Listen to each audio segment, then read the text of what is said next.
Good morning. It is about 10:28. I'm meteorologist Kalee Dionne from WFAA, and we want to bring you the latest updates about Tropical Storm Marco as well as Tropical Storm Laura after the 10 a.m. update from the National Hurricane Center. So we're trying something new, doing it live here on YouTube so we can bring you the latest information much faster. Now, if you are tuning in later and you see this video, and it's maybe several hours from now or it's several days from now, please go find the latest information because this is going to be just based off of the 10 o'clock in the morning update on Monday, August 24th.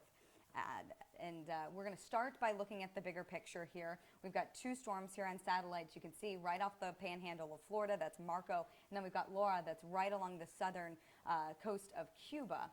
And they really, soon we're going to be no longer talking about Tropical Storm Marco, but just focusing on Laura. But until then, the Gulf Coast is going to continue to be hammered by strong winds as well as heavy rainfall and storm surge as we move into really the next 24 to 36 hours before we say goodbye to this storm. So it really had a hard time. Marco, the path Marco had to take through the Gulf of Mexico had a lot of strong shear. This is good news because we don't want Marco to be able to intensify. So it quickly kind of fell apart last night, and that will continue that steady it's going to start to lose its power very steadily over the next couple of days. So it's going to be heavy rainfall is the main concern, and the storm surge at least over the course of the next several hours. Right now we have the bands of heavy rainfall. I'm going to go ahead and zoom in here a little bit closer, mainly impacting spots from Panama City Beach all the way to Santa Rosa Beach, Destin, Fort Walton, all the way over to the Florida-Alabama border, and then now going to start to inch a little bit closer to really spots like Orange Beach, and then toward Mississippi as it takes the turn to the northwest. So right now at 10:30 in the morning, it is mainly going to be a Florida panhandle situation with tornadoes being a concern as well as high rip currents as well as heavy amounts of rainfall.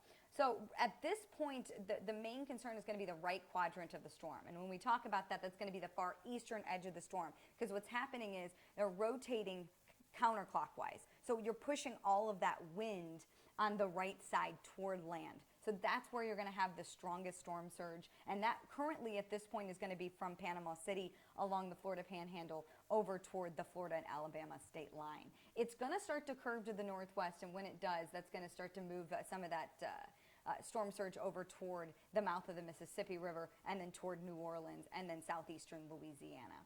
So the latest update just on the details, getting into the nitty-gritty here of the 10 a.m. advisory.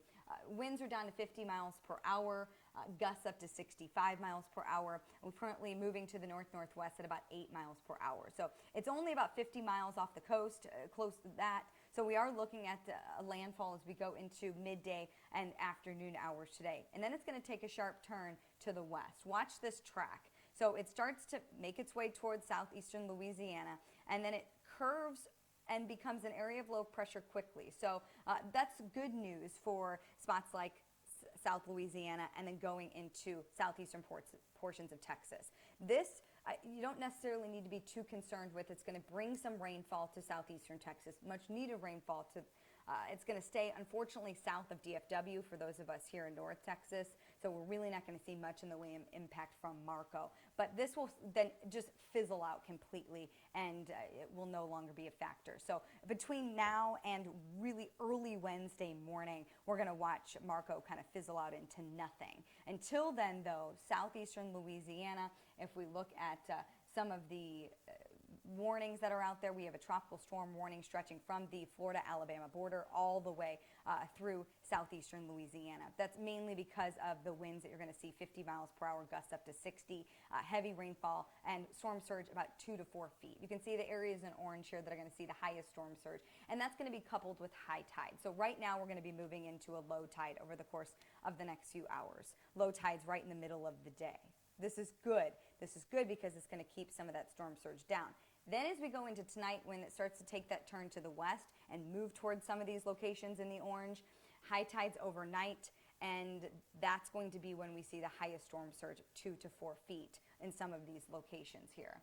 And storm surge is basically all of those high winds pushing that water onto shore. It basically makes spots along the coastline part of the ocean when that water pushes in. So it's moving 2 to 4 feet and pulling some of those coastlines and making it a part of the ocean. That's the best way for me to describe it here.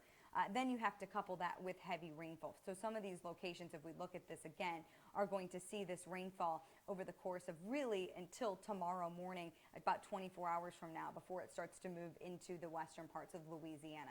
So you have the storm surge, and then you have that rainfall, which could cause flooding problems to some of these locations that really don't handle flooding very well. Now let's move on to Tropical Storm Laura.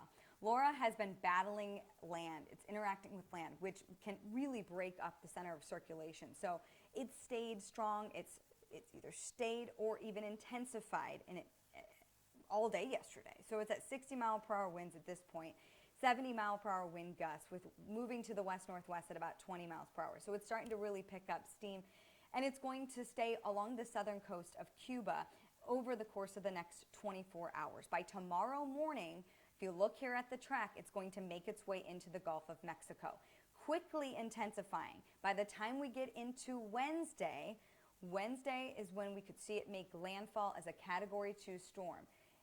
It's going to be going into the Gulf of Mexico, folks. So I don't want us to focus on the category per se. It's going to be a lot of very strong winds, as well as storm surge for the western portions of the Louisiana coast, and then up the Texas and Louisiana border. Need to watch out for heavy rainfall and strong winds. It scoots on up fairly quickly as a tropical depression into southern Illinois and into Kentucky by the time we get into the latter part of the week and into the weekend. So it doesn't stick around long. We're not looking, I know a lot of people, especially as it gets closer to South Texas, you're in the cone of uncertainty. But the one concern I do have with Laura is the fact that the Gulf of Mexico is really warm for this time of year. 86 degrees with the temperatures. It's 2 degrees above normal. Plus, it's the path that Laura is going to take is a low shear. Marco had a high shear environment, so it ripped it apart. Laura is going to be a little bit different. So what do we mean by steering? These storms need to have something help it along. It's really not going to move by itself. So we've got this area of high pressure that's off to the east, right along the eastern coast of Florida and the Atlantic. What's going to happen with this is you see the circulation, those arrows around that H on the map.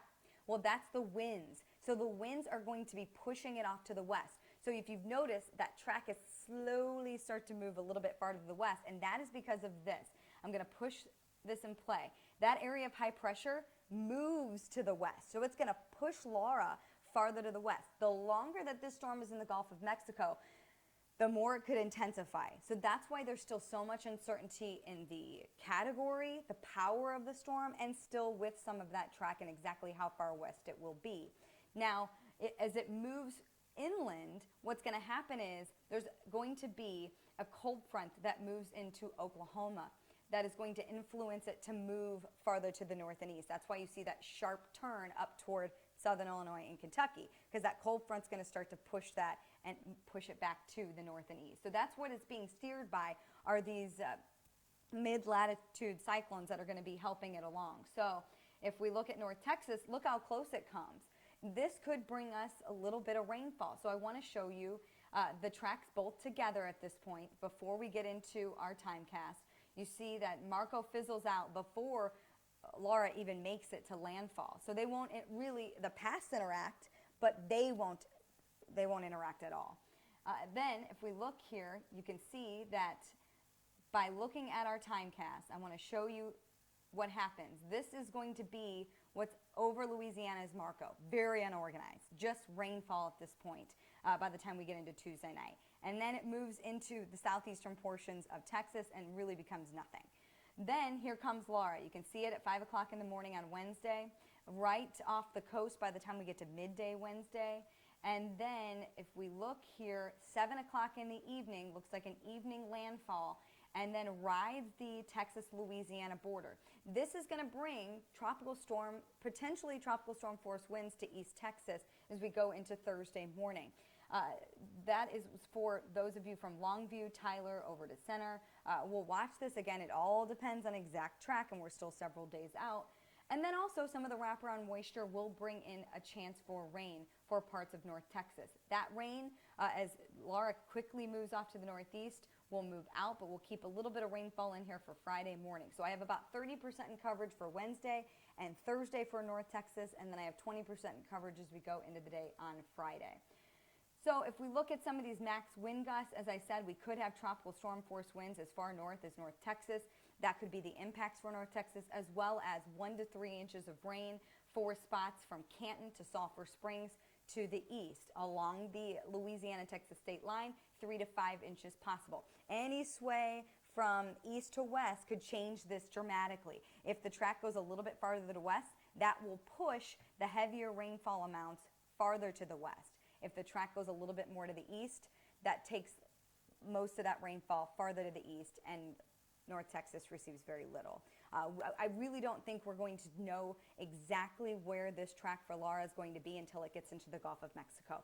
That won't be until tomorrow. So I do think you need to be prepared to keep an eye on the tropics with us. So looking at it again with our satellite, you can see we have these two storms.